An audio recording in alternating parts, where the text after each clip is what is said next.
Assalamualaikum warahmatullahi wabarakatuh. Alhamdulillahi rabbil alamin wa bihi nasta'in ala umur dunya waddin. Salatu wassalamu ala ashrafil anbiya'i wal mursalin sayyidina Muhammadin wa ala alihi wa sahbihi wa man sara ala darbihi ila yaumiddin.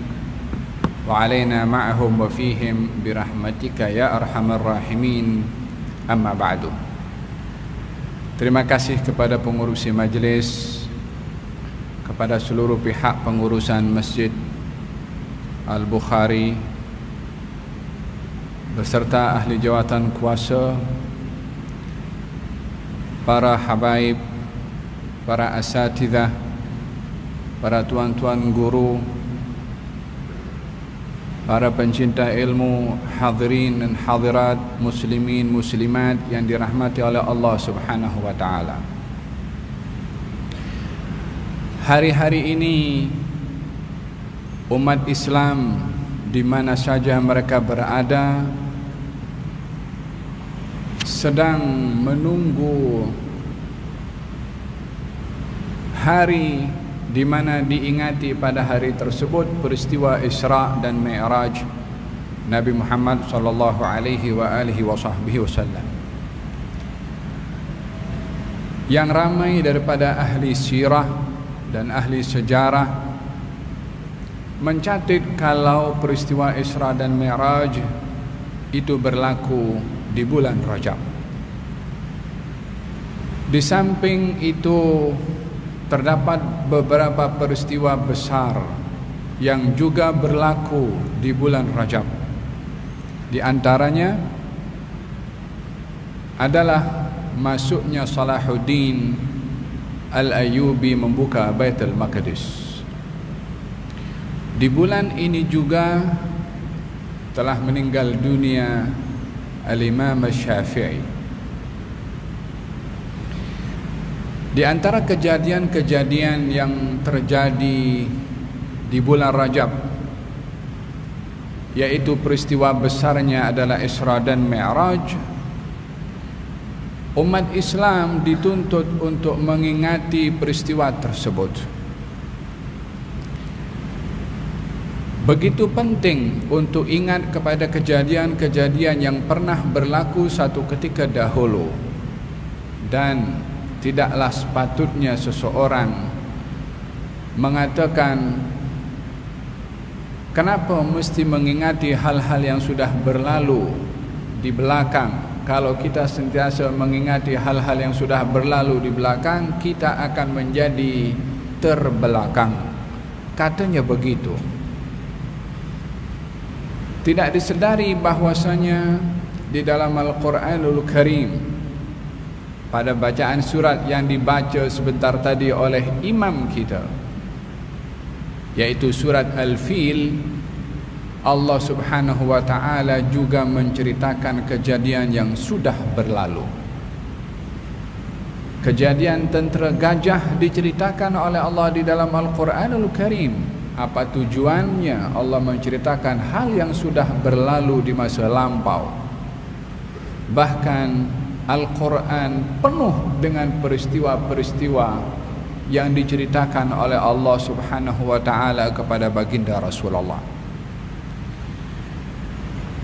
Di dalam Al-Quranul Karim, Allah Subhanahu wa taala menyebutkan tentang pentingnya hikmah mengingati peristiwa-peristiwa yang terdahulu berlalu dan berlaku. Allah Subhanahu wa taala berfirman, "Wa dzakkirhum bi ayyamillah inna fi dzalika laayatin likulli sabbarin syakur." Wahai Musa,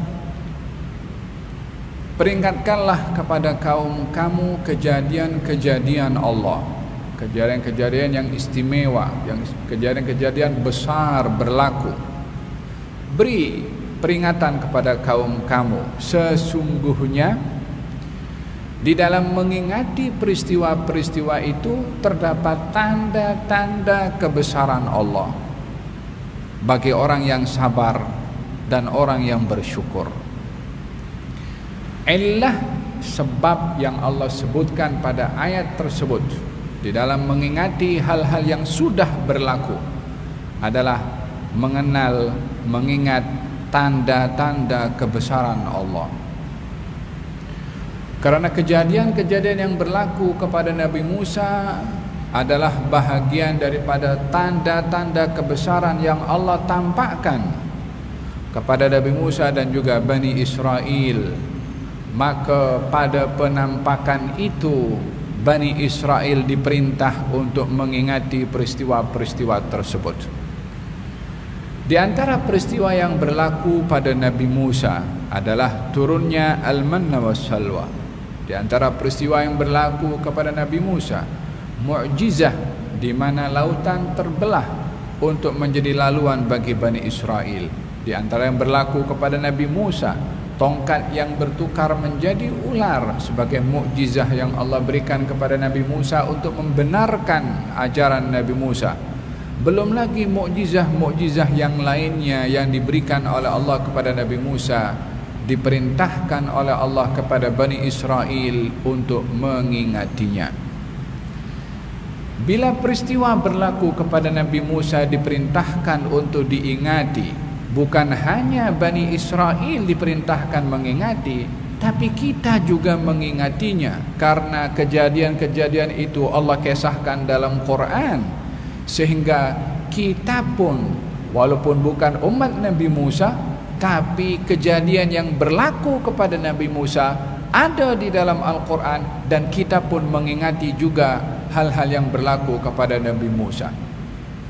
Bukankah baginda Rasulullah juga mengingati peristiwa yang berlaku kepada Nabi Musa ketika pergi berhijrah ke Madinah, mendapati orang-orang Yahudi berpuasa pada hari Ashura? Kemudian ditanya oleh Nabi kenapa mereka berpuasa pada hari Ashura. Katanya ini adalah hari di mana Allah selamatkan Nabi Musa daripada kejaran Firaun. Nabi bersabda, kita lebih utama untuk meraihkan keselamatan Nabi Musa. Nabi pun berpuasa. Kalau peristiwa berlaku kepada Nabi Musa diingati oleh Nabi Muhammad, kalau peristiwa yang berlaku kepada Nabi Musa kita sebagai umat Nabi Muhammad mengingatinya, lalu peristiwa yang berlaku kepada Nabi Muhammad tak perlu diperingati ke? Justru kita lebih utama untuk memperingati kejadian-kejadian yang berlaku kepada baginda Rasulullah sallallahu alaihi wasallam.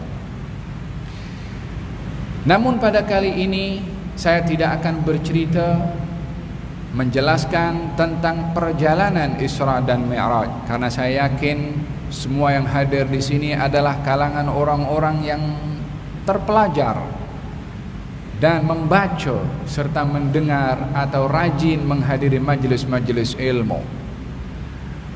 Saya tidak akan bercerita bagaimana perjalanan itu berlaku, tetapi saya akan mengupas hikmah di sebalik apa yang berlaku pada peristiwa Isra dan Mi'raj, kerana yang menjadi intipati pada setiap kejadian itu adalah hikmahnya yang perlu diambil. Allah berfirman dalam Al-Quranul Karim, laqad kana fi qasasihim ibrah. Sesungguhnya terdapat pada kisah-kisah mereka, para anbiya, para rasul, para aulia, ibratun, ada ibrah, ada pengajaran, liulil albab, bagi orang yang berakal. Tidaklah kita boleh untuk berhenti dalam memperingati setiap peristiwa yang kita ingati hanya berhenti kepada penceritaan tanpa kita mengambil ibrah di sebalik cerita. Karena tujuan Allah mengkisahkan kejadian dalam Al-Quran bukan sebagai penceritaan yang sedap didengar oleh telinga, tetapi ia menjadi satu petunjuk untuk kita ambil pelajaran daripada setiap kejadian. Sebaik-baik pembaca sejarah adalah yang mengambil ibrah daripada sejarah yang berlaku di waktu silam. Pada peristiwa Isra dan Mi'raj, yang merupakan anugerah jemputan yang Allah berikan kepada baginda Rasulullah, pengajaran yang pertama kita perlu ambil daripada peristiwa itu bahwasanya pembelaan Allah kepada agama yang dibawa oleh Rasulullah berterusan walaupun musuh-musuh berusaha untuk menghalang agama ini tersebar. Hadirin dan hadirat, tahukah kenapa Nabi diperjalankan oleh Allah dalam peristiwa Isra dan Mi'raj? Untuk apa dijemput oleh Allah Subhanahu wa taala Nabi Muhammad untuk bertemu dengan Allah? Kronologi perjalanan sejarah Isra dan Mi'raj Nabi adalah bermula daripada tentangan orang-orang kafir yang menentang, yang menekan dan menghalang Nabi Muhammad untuk berdakwah.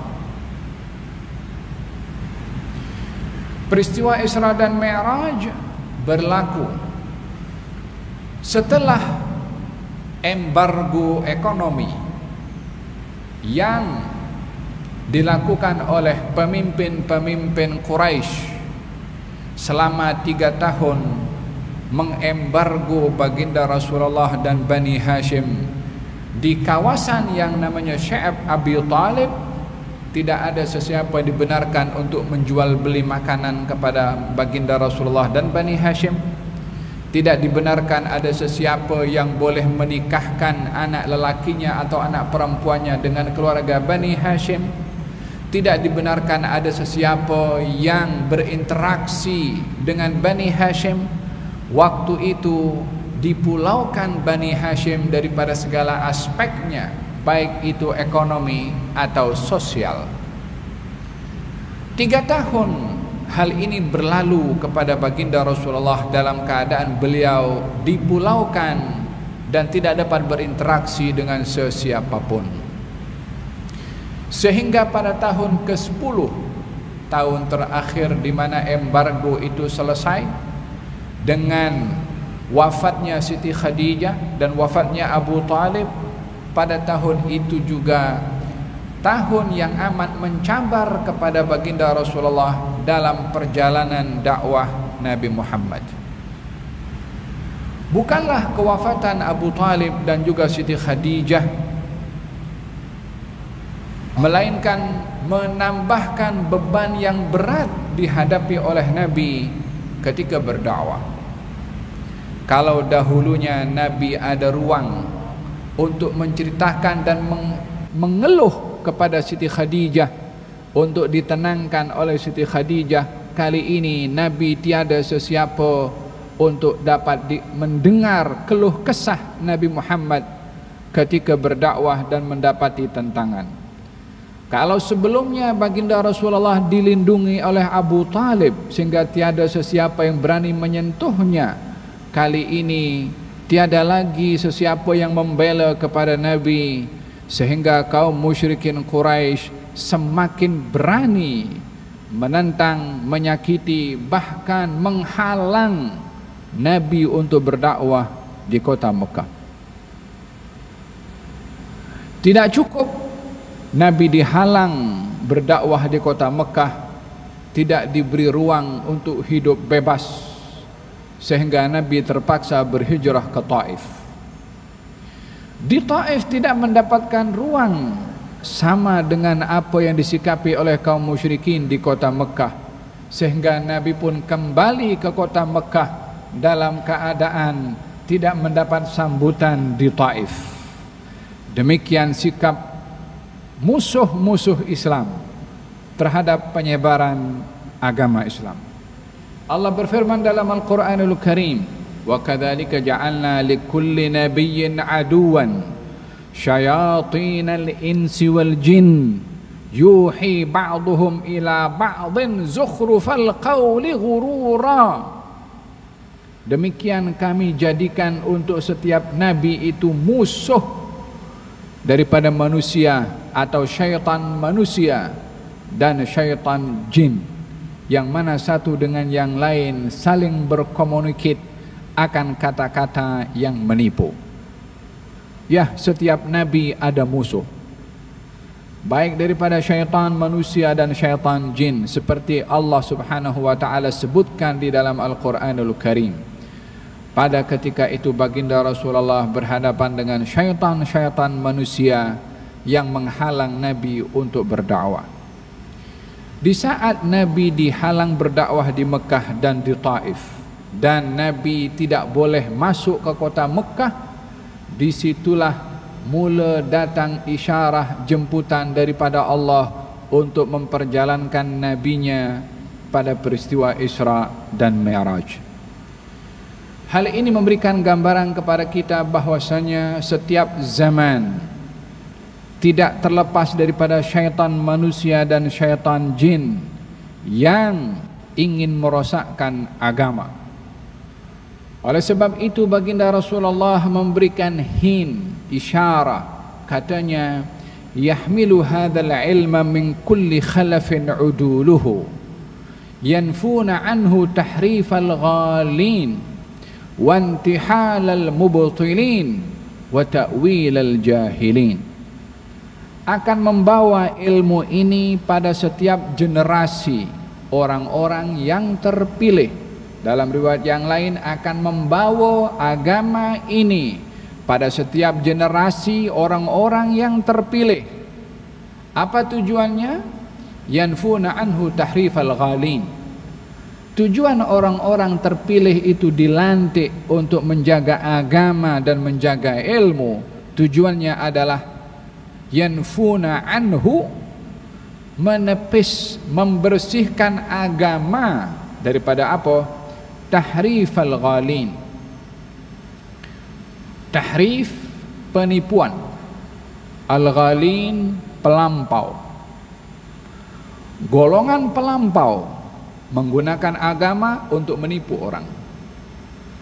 Yang kedua, wantihalal mubtilin. Golongan orang yang terpilih itu akan bekerja untuk menentang intihalal mubtilin. Intihal, pemalsuan. Orang-orang yang berdusta menggunakan agama. Dan yang ketiga, ta'wilal jahilin, menjaga agama daripada takwilnya orang-orang bodoh. Ketiga-tiga ini terkait dengan agama. Yang pertama, golongan ekstremis pelampau yang menggunakan agama dan dipalsukan agama. Yang kedua, golongan orang-orang pendusta yang ada agenda sendiri, juga menggunakan agama untuk menipu juga. Dan yang ketiga adalah orang-orang bodoh yang menggunakan agama, ditafsirkan agama dengan kebodohannya. Ya, bermula daripada waktu itu agama menjadi umpan kepada sebahagian orang untuk kepentingan-kepentingan dan agenda-agenda mereka.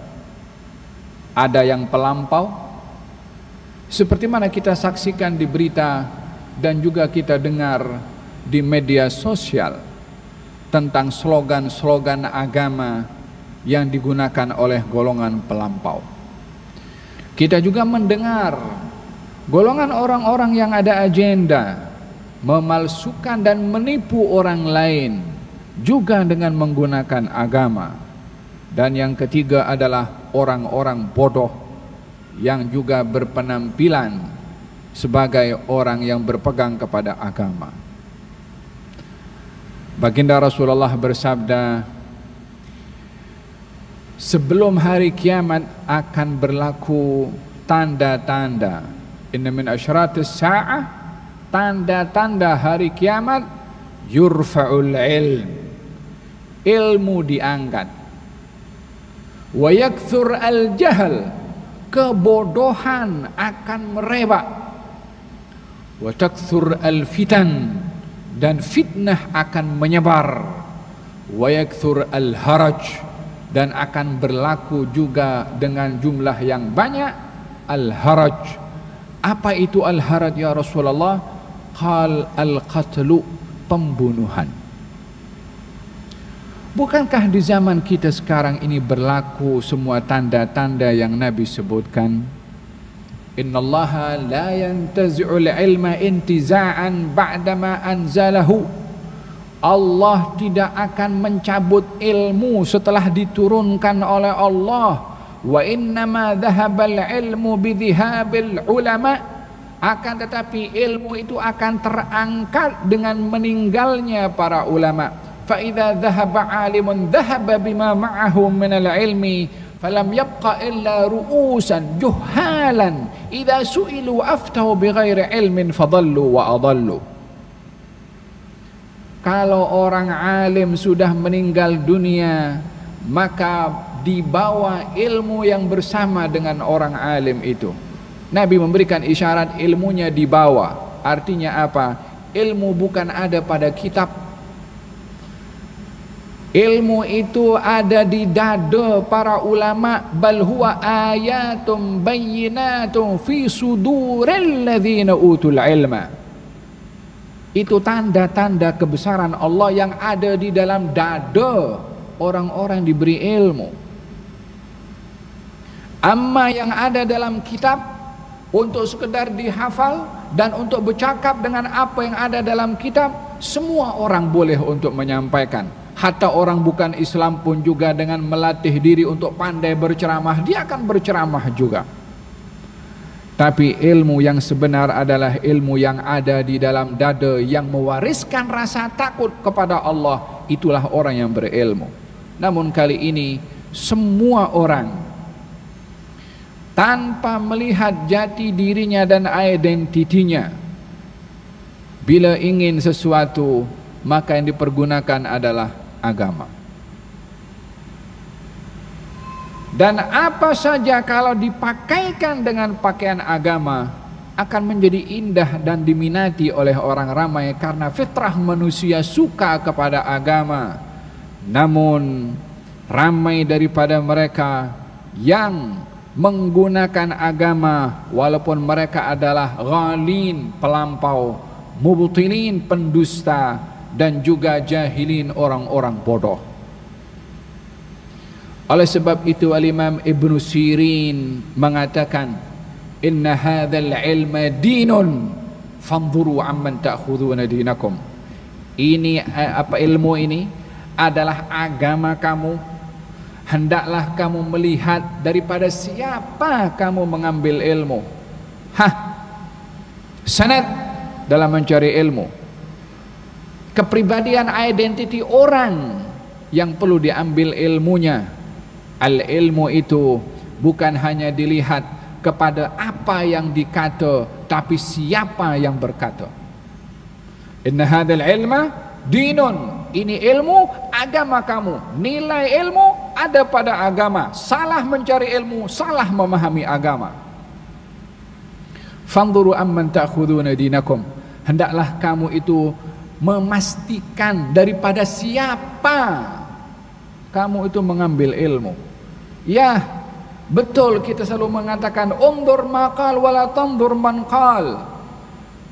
Ambil apa yang dikata, bukan siapa yang berkata. Kalau kita dapat memastikan kata-kata itu benar, ya kita tak perlu tengok siapa yang berkata. Tapi kalau kita tidak tahu apakah kata-kata itu benar atau tidak, tengok dulu siapa yang berkata.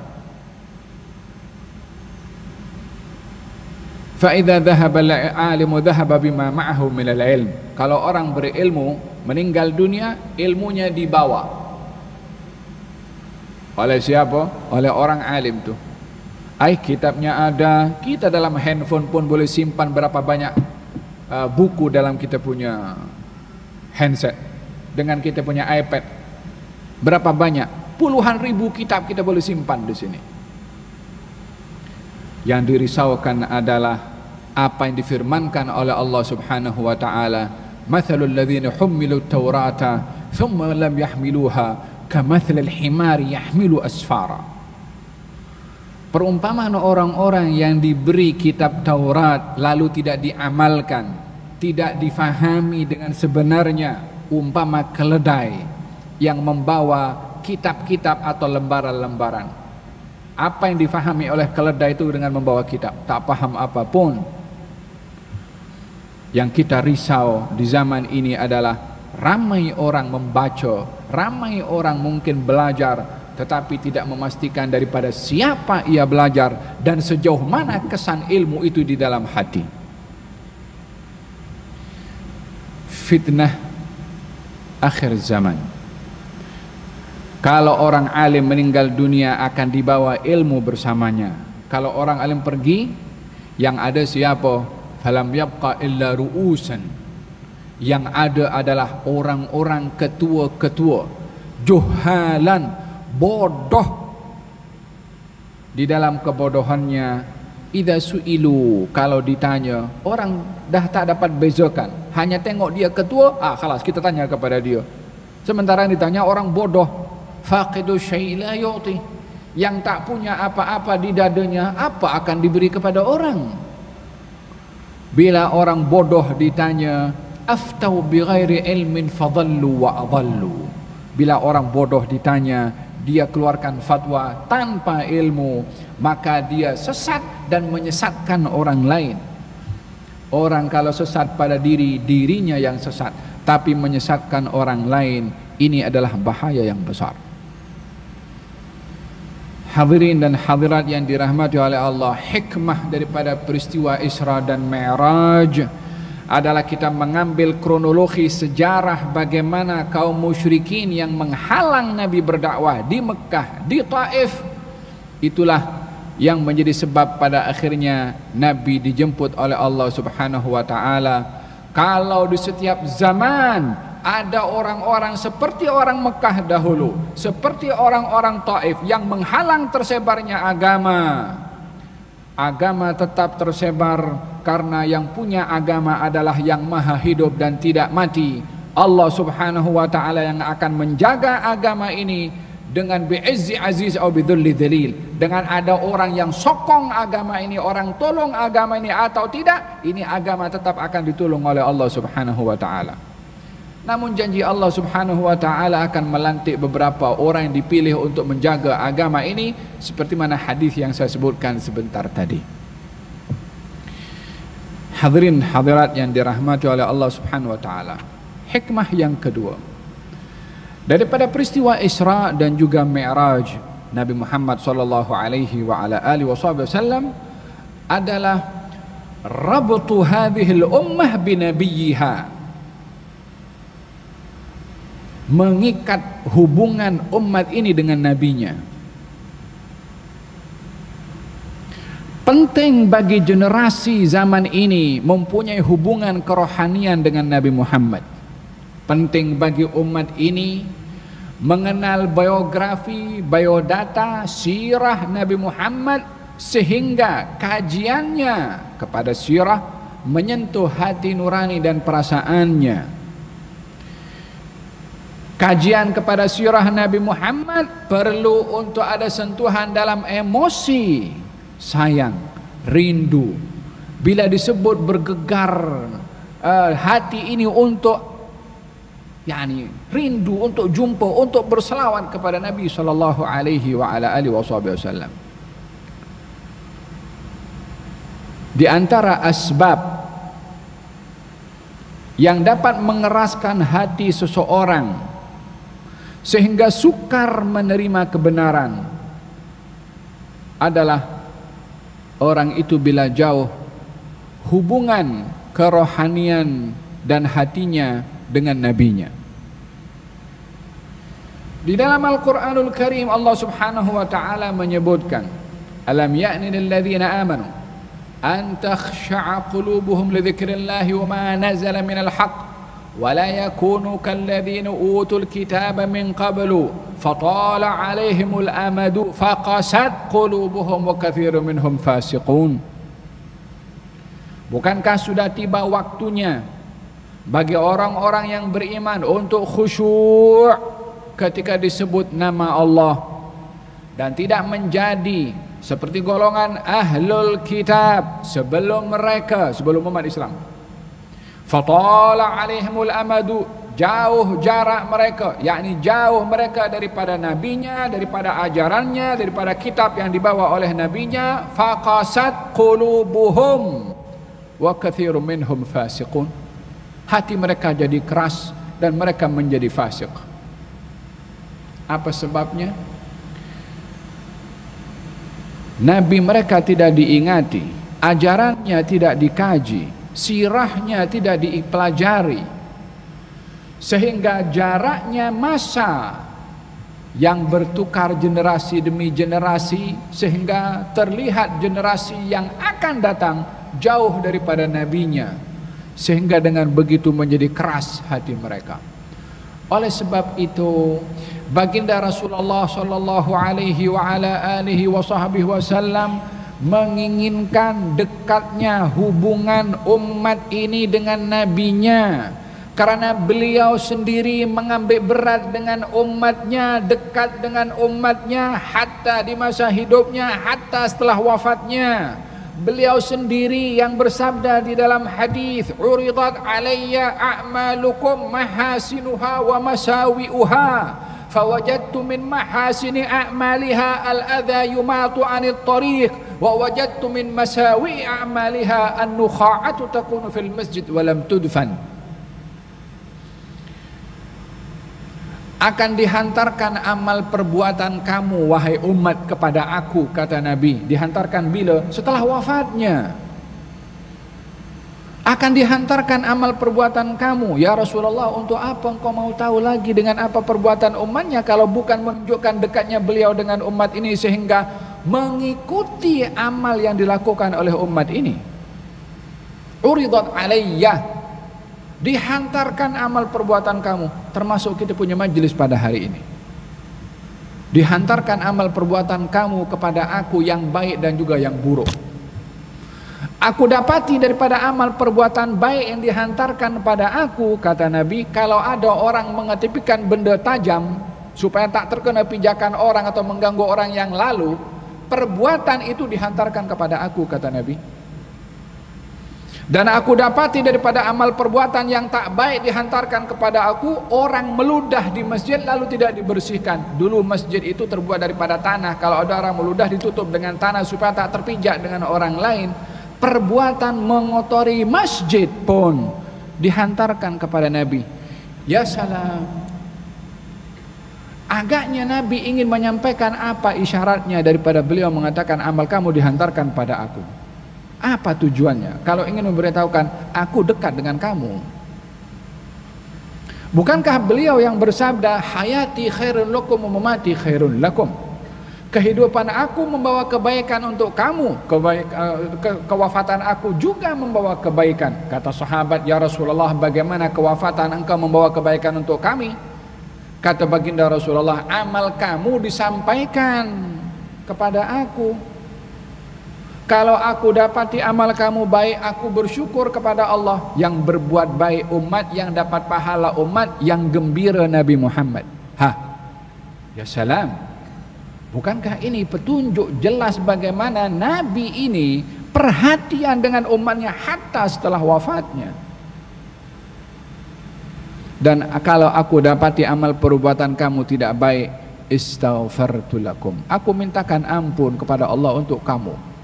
Hatta di barzakhnya beristighfar untuk umatnya.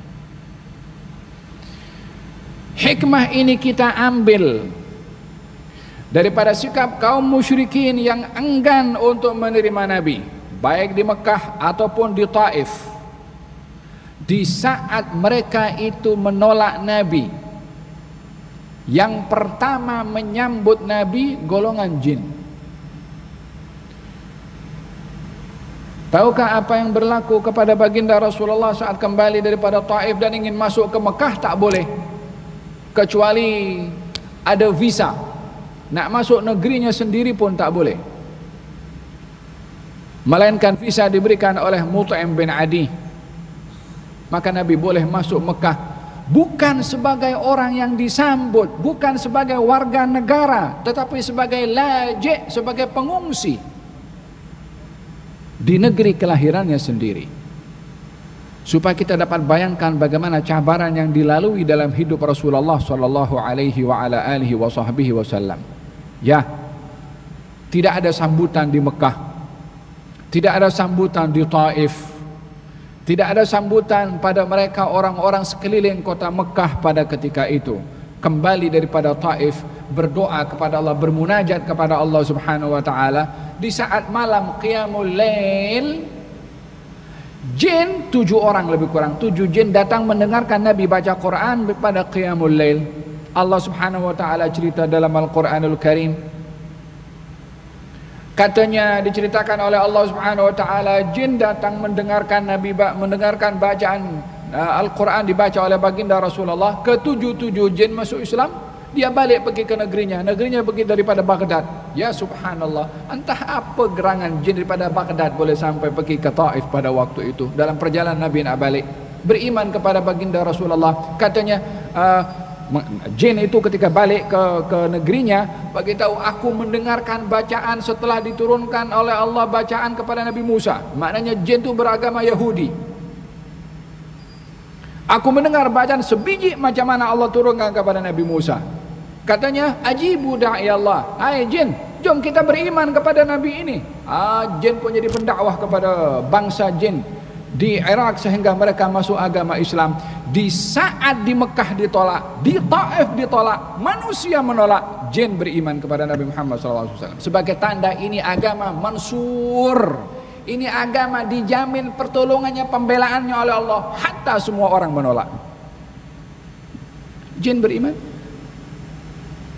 Di saat orang-orang menolak, jin menerima dan beriman. Orang-orang di langit, makhluk di langit sedang menunggu kedatangan baginda Rasulullah sallallahu alaihi wasallam.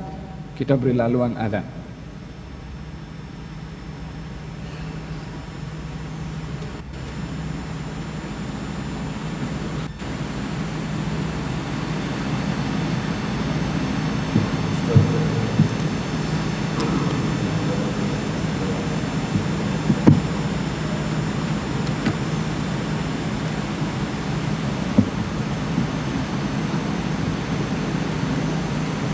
Allahu Akbar, Allahu Akbar.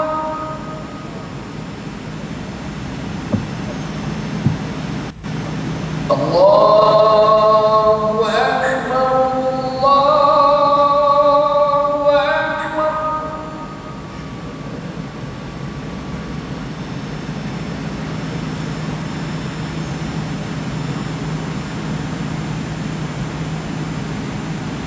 أشهد أن لا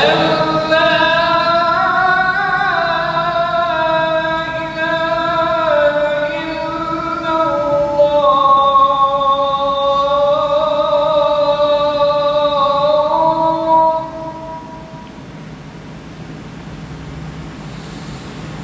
أشهد أن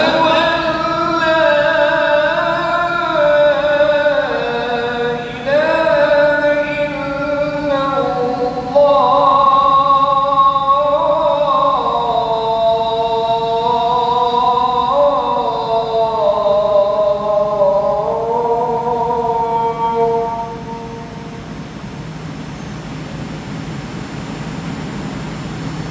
أشهد أن محمدًا رسول الله.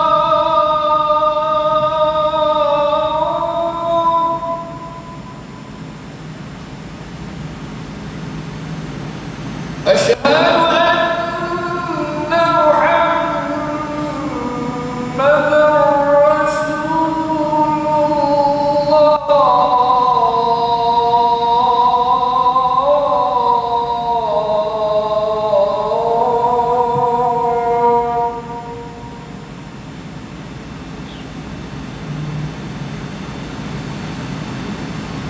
حي على الصلاة.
Terdapat beberapa golongan manusia di dalam menyikapi Rasulullah sallallahu alaihi wasallam di zaman itu.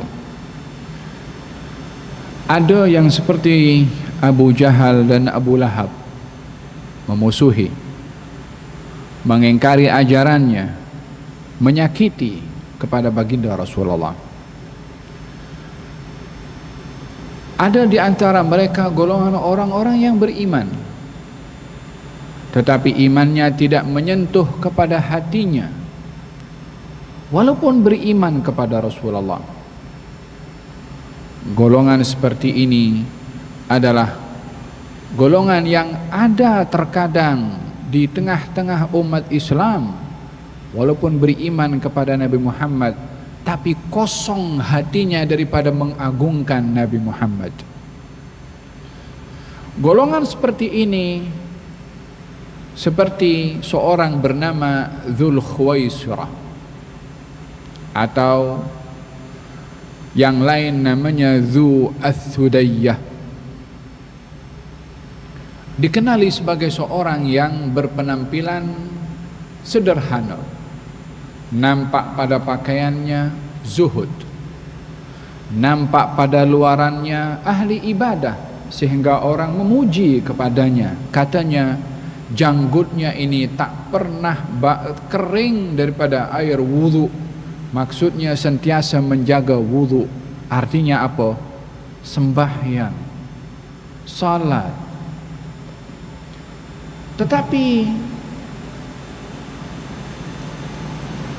hati orang ini, tengok, bayangkan, hatta hidup di zaman Nabi pun juga. Oleh hal agar sebagian daripada orang ketika hidup di zaman tabi'in katanya, andailah aku boleh hidup di zaman Rasulullah. Kata sahabat, kamu jangan berangan-angan demikian, karena kalau kamu hidup di zaman Rasulullah, adakah kamu pasti akan termasuk orang beriman atau sebaliknya? Ada di antara mereka bernama Dzu Ats-Tsudayyah atau Dzul Khuwaisirah, hidup di zaman Nabi, tapi hanya melihat kepada Nabi sebagai manusia. Tidak dilihat Nabi itu ada kedudukan dalam hati ketika disebut namanya. Lelaki ini masuk ke dalam masjid dan sahabat mengatakan, ya Rasulullah, inilah orang yang kami ceritakan tentang kebaikan orang ini. Katanya Nabi bersabda, tetapi aku nampak pada muka orang ini ada kesan tamparan syaitan pada mukanya. Lalu orang itu datang dan dipanggil oleh Nabi. Sahabat puji orang ini. Nabi kata, aku nampak ada tamparan syaitan pada muka orang ini. Macam mana orang kena tampar syaitan? Bukan syaitan pergi pakai tangannya tampar muka orang tu. Perangai, sikap orang tu sama dengan sikap syaitan. Nampak luarannya ahli ibadah. Sampai datang, kemudian Nabi tanya, hal haddatsatka nafsuka indama dakhalta annaka khairu man fil majlis? Adakah kamu ketika masuk majlis tadi, kamu menyangka dalam diri kamu adalah orang yang paling baik daripada semua yang ada ni? Dia kata ya. Riya, sombong. Dengan apa dia sombong? Dengan ibadahnya, dengan taatnya dia sombong. Dia tidak menyadari yang menegur kepadanya adalah Rasulullah. Sudahlah dia masuk dalam keadaan sombong, ditegur oleh Nabi, aku nampak kesan tamparan syaitan pada muka kamu karena sombong tadi. Tak insaf. Tak kata, ya Rasulullah doakan saya supaya diampunkan, diangkat sifat sombong. Tak kata macam tu. Dia pergi tinggalkan Nabi, ditegur oleh Nabi, la insaf. Dia wudu itu belajar daripada siapa? Dia sholat itu belajar daripada siapa? Yang tegur kepada dia siapa? Tapi hatinya keras, walaupun nampak luarannya beribadah. Dia pergi ujung sana, kemudian dia sholat. Kata Nabi, siapa di antara kamu yang boleh pergi dan bunuh orang tu? Nabi nak tes. Sayyidina Abu Bakar pergi. Sampai di sana orang itu tengah sholat berdiri. Dia patah balik, ya Rasulullah, dia sedang sholat. Macam mana nak bunuh orang sholat? Memang pun dalam syariat kita tak boleh bunuh orang sholat. Kata Nabi, ya, aku tahu engkau tak akan buat. Adakah salah sikap Sayyidina Abu Bakar mengikut ijtihad yang dilihat oleh Sayyidina Abu Bakar yang belajar daripada Rasulullah? Memang tak boleh bunuh orang salat. Lepas itu kata Nabi, siapa di antara kamu yang boleh pergi penggal kepala orang itu? Pergi Sayyidina Umar, sedang ruku atau sujud. Katanya Rasulullah, sedang ruku atau sujud, macam mana nak bunuh orang salat? Sampai yang ketiga Sayyidina Ali pergi, orang itu dah tak ada. Kata Nabi, akan keluar daripada orang ini orang keturunan yang kalau baca Quran macam Quran baru turun, tapi tak melepasi tenggorokan, tak sampai kepada hati. Baca Quran tapi tak ada sentuhan dalam hati, wal iyadu billah. Ya, seorang lagi bernama Dzulhudayyah atau Dzulkhuwaisirah juga, saat Nabi mengagihkan harta rampasan perang, katanya dia berdiri dan mengatakan, "Adil, fa innaha qismatun la yuriduhullah." Hai Rasulullah Muhammad, hendaklah engkau adil dalam mengagihkan harta rampasan perang. Ini agihan tak adil, bukan dikehendaki oleh Allah Subhanahu wa taala. Yang Nabi siapa? Yang Rasul siapa? Kerana orang ini menegur Nabi Muhammad SAW dengan mengatakan beliau tidak adil. Kata Nabi, kalau aku tidak adil, siapa lebih adil dari aku? Allah percayakan agama ini, engkau tak percaya ke cara aku mengagihkan harta? Dia orang ditinggalkan pun Nabi ditegur, dinasihat, enggan juga. Dia beribadah bukan tak beribadah. Dia berhadapan dengan Rasulullah, tetapi hatinya sunyi daripada mengagungkan Rasulullah. Ini yang kita risau daripada qasad qulubuhum. Hati menjadi keras kalau jauh daripada Nabi Muhammad sallallahu alaihi wasallam. Dekatkan diri dengan Rasulullah, baca sirahnya. Kalau disebut namanya salawat kepada Nabi sallallahu alaihi wasallam, bila dikaji sirahnya, hayati betul-betul sirah. Ini orang penyelamat, ini orang yang sayang kita lebih daripada diri kita sendiri. Ini orang yang menyebabkan kita kenal Tuhan. Ini orang menyebabkan kita tahu salat, kita tahu sembahyang, kita pergi umrah, kita pergi haji. Sebab siapa kalau bukan ajaran Nabi Muhammad SAW? Di akhir zaman pula pelik juga orang pergi ke umrah, pergi ke haji, tak perlu pergi ziarah. Apa sebabnya? Sebab ziarah Nabi bukan rukun daripada umrah. Awak tahu umrah daripada siapa? Daripada Isaac Newton? Atau tahu umrah entah daripada siapa? Takkan jadi kacang lupa kepada kulitnya. Kita dapat tahu pahala sebab Nabi, kita tahu etikaf sebab Nabi, kita tahu solat sebab Nabi, kita tahu tasbih, tahmid, tahlil sebab Nabi, kita melihat Ka'bah dapat pahala sebab Nabi, kita dapat 1000 rakaat di Masjid Nabawi sebab Nabi, dapat 100.000 rakaat di Mekah sebab Nabi. Lepas tu tak perlu pergi ziarah Nabi.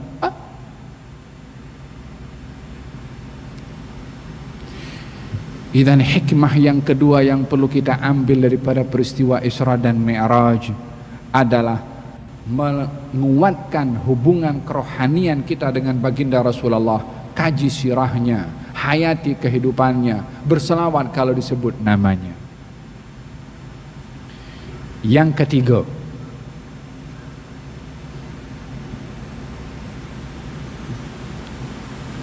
memilih teman dalam perjalanan hidup. Bukan teman hidup ya. Memilih teman dalam perjalanan hidup.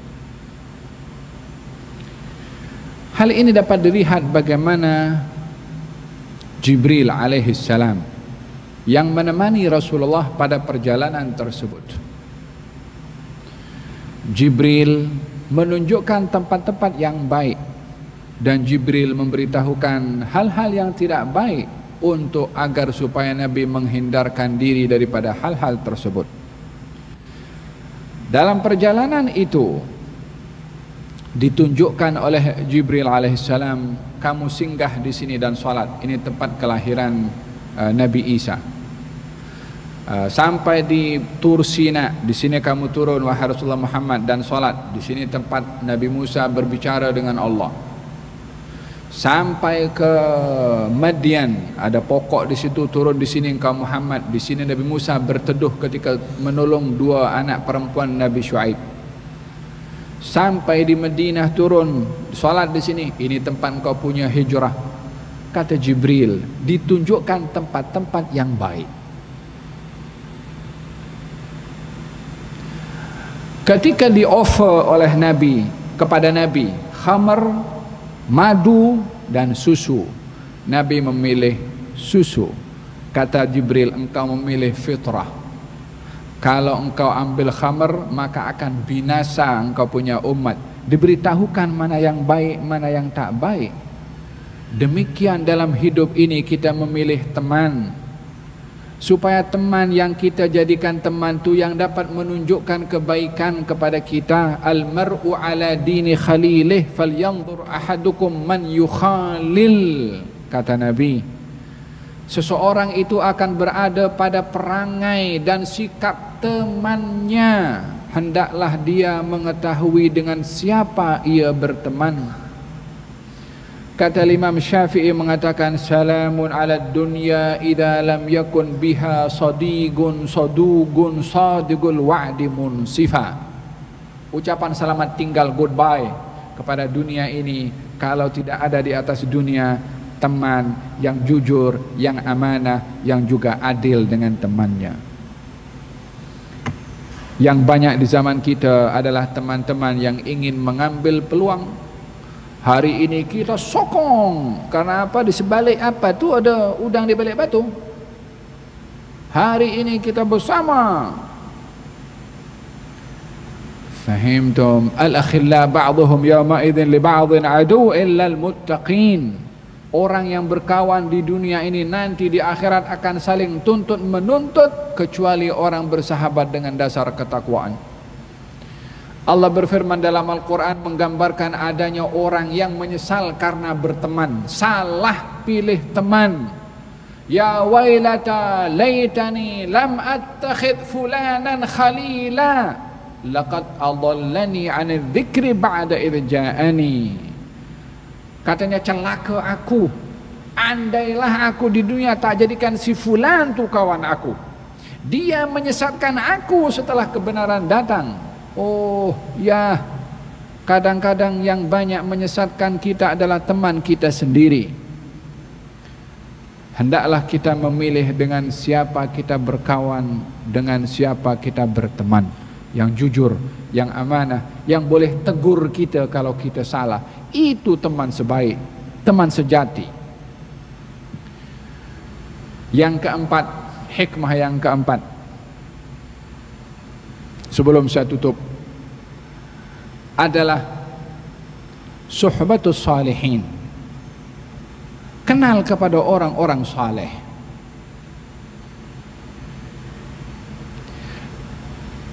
Al-Imam An-Nasa'i meriwayatkan, Nabi Muhammad ketika diperjalankan Isra dan Mi'raj ditunjukkan oleh Jibril beberapa kawasan yang ada kaitan dengan orang-orang saleh. Di antaranya ditunjukkan oleh Jibril Tur Sina. Katanya, "Inzil huna." Hai Rasulullah Muhammad, kau turun di sini, kau salat 2 rakaat. Ditanya oleh Jibril, "Engkau tahu di mana engkau salat?" Kata Nabi mengatakan, "Allah yang Maha mengetahui." Kata Jibril, "Ini adalah Tur Sina di mana Allah berbicara kepada Nabi Musa." Dibawa oleh baginda oleh Jibril ke mana? Madinah, yang ketika itu bernama Yathrib. Disuruh turun salat. Ditanya, "Tahukah kamu di mana kamu salat?" Diberitahu oleh Jibril, "Ini adalah tempat kamu berhijrah nanti." Kemudian dibawa pergi ke Baitul Lahmin, suruh turun salat kamu di sini. Ditanya, tahukah kamu di mana kamu salat? Katanya, ini adalah tempat kelahiran Nabi Isa, Baitul Lahmin. Bahkan dalam riwayat yang lain dinyatakan baginda Rasulullah SAW dalam perjalanan Isra dan Mi'raj mencium bau wangi. Kata baginda Rasulullah, bau apa ini wahai Jibril? Gal, ini baunya masyitah. Tahu masyitah siapa? Yang bertugas untuk menyikat rambut anaknya Fir'aun. Ketika sikat rambutnya jatuh dan dia mengatakan Bismillah, dengan nama Allah, dengan nama Tuhan Allah. Kata anak perempuannya Fir'aun mengatakan, ada Tuhan selain daripada ayahku ke? Katanya, ya, Allah Tuhan aku, Tuhan kamu dan Tuhan ayahmu. Kata anak perempuan itu, aku akan bagi tahu kepada ayahku. Silakan bagi tahu. Dia bagi tahu kepada Fir'aun, diancam oleh Fir'aun. Ia pun enggan untuk keluar daripada agama. Maka Fir'aun ingin menghukum dengan membakar, dengan diletakkan minyak yang panas dia dengan keluarganya. Kata Masyitah, ya boleh, aku minta satu syarat saja. Bila nanti sudah menjadi tulang-tulang, kumpulkan tulang-tulang aku dengan anak-anakku. Kata Fir'aun, kau akan dapatkan itu semua, itu hak engkau. Dicampakkan satu demi satu anaknya di hadapan Masyitah, sampai kepada bayinya yang masih kecil.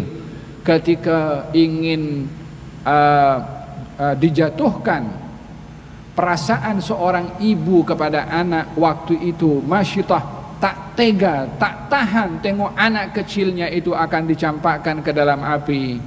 Kata anak itu mengatakan, di ummah innaki ala haqqin. Allah izinkan anak itu bercakap, wahai ibu, engkau berada dalam pihak yang benar. Anaknya bercakap, masih bayi. Akhirnya tulang-tulang itu dikumpulkan jadi satu. Kata Jibril, ini adalah bau wangi Masyitah. Agaknya untuk apa Jibril alaihissalam membawa Nabi pergi ke tapak? Apa tapak itu? Kelahiran Nabi Isa. Untuk apa dibawa pergi ke tapak? Apa tapak itu? Dekat Gunung Tur Sinai situ. Nabi nak pergi mana? Nabi nak pergi jumpa dengan Allah Subhanahu wa taala dalam peristiwa Isra dan Mi'raj. Untuk apa singgah ke tempat-tempat tu? Kenapa tak pergi direct langsung jumpa dengan Allah Subhanahu wa taala? Supaya kita tahu peninggalan-peninggalan orang-orang yang mulia di sisi Allah Subhanahu wa taala. Mengenali orang-orang yang mulia di sisi Allah adalah wasilah untuk mengenali Allah Subhanahu wa taala. Bukankah dalam syariat kita berapa banyak ibadah yang kita lakukan ada kaitan dengan orang-orang yang terdahulu yang sudah meninggal dunia? Bukankah Al-Quran suruh kita pergi untuk salat di makam Ibrahim? Wattakhidhu min maqami Ibrahim musalla. Salatlah kamu di makam Ibrahim. Apa ada pada makam Ibrahim? Bukankah batu yang dipijak oleh Nabi Ibrahim? Bukankah kita sholat sedang berhadapan dengan Ka'bah? Untuk apa secara khusus berhadapan dengan makam Ibrahim dan juga menghadap kepada Ka'bah? Tak cukup dekat kepada Ka'bah saja terus ke? Kenapa Allah suruh kita sholat di makam Ibrahim? Allah suruh dalam Quran, wattakhidhu min maqami Ibrahim musalla. Jadikan musalla, tempat salat pada makam Ibrahim, menghadap Ka'bah lah, tapi pada masa yang sama menghadap kepada makam Ibrahim. Untuk apa? Supaya kita tahu ini batu yang ada di hadapan kita bukan sekedar batu, ada kaitan dengan orang yang hebat mulia di sisi Allah Subhanahu wa taala. Kita pergi sa'i antara Safa dengan Marwah. Untuk apa kita pergi sa'i Safa dengan Marwah? Kenapa start daripada Safa kemudian berakhir dengan Marwah? Kenapa laki-laki mesti ada lari-lari anak pada kawasan tertentu itu? Kenapa tidak jalan kaki saja? Bukankah mengingati tentang seorang perempuan yang taat kepada Allah Subhanahu wa taala, Siti Hajar ketika ditinggalkan oleh Nabi Ibrahim, sampai hari ini diingati itu sa'i, sehingga umrah seorang tak sah kalau tidak sa'i, haji seorang tidak sah kalau tidak sa'i. Untuk apa kita pergi sa'i? Bukankah mengingati orang yang mulia juga di sisi Allah Subhanahu wa taala? Orang pergi ke Mina, untuk apa pergi ke Mina sampai duduk 3 hari di situ dan melakukan amal ibadah kurban? Bukankah mengingati kejadian yang berlaku kepada Nabi Ibrahim ketika diperintahkan untuk menyembelih Nabi Ismail oleh Allah Subhanahu wa taala? Idzan manasik haji dan umrah adalah peringatan kepada orang-orang yang mulia di sisi Allah Subhanahu wa taala. Bukankah ini yang diajarkan di dalam syariat Islam yang dibawa oleh Nabi Muhammad SAW? Suhbatus salihin, kenal dengan orang soleh, berteman dengan orang-orang yang soleh, dan juga menziarahi tempat-tempat yang ditinggalkan oleh orang-orang yang soleh. Hadirin dan hadirat yang dirahmati oleh Allah Subhanahu wa taala, waktu cukup pantas mengejar kepada kita. Kita dalam Al-Qur'anul Karim, sebelum saya tutup, Allah Subhanahu wa taala berfirman dalam kisah peperangan antara Talut dengan Jalut. Katanya, inna ayata mulkihi, ketika dilantik Talut untuk menjadi ketua kepada Bani Israel berperang melawan Jalut, Bani Israel komplain, anna yakunu lahul mulku alaina wa nahnu ahaqqu bil mulki minhu wa lam yu'ta sa'atan minal mal.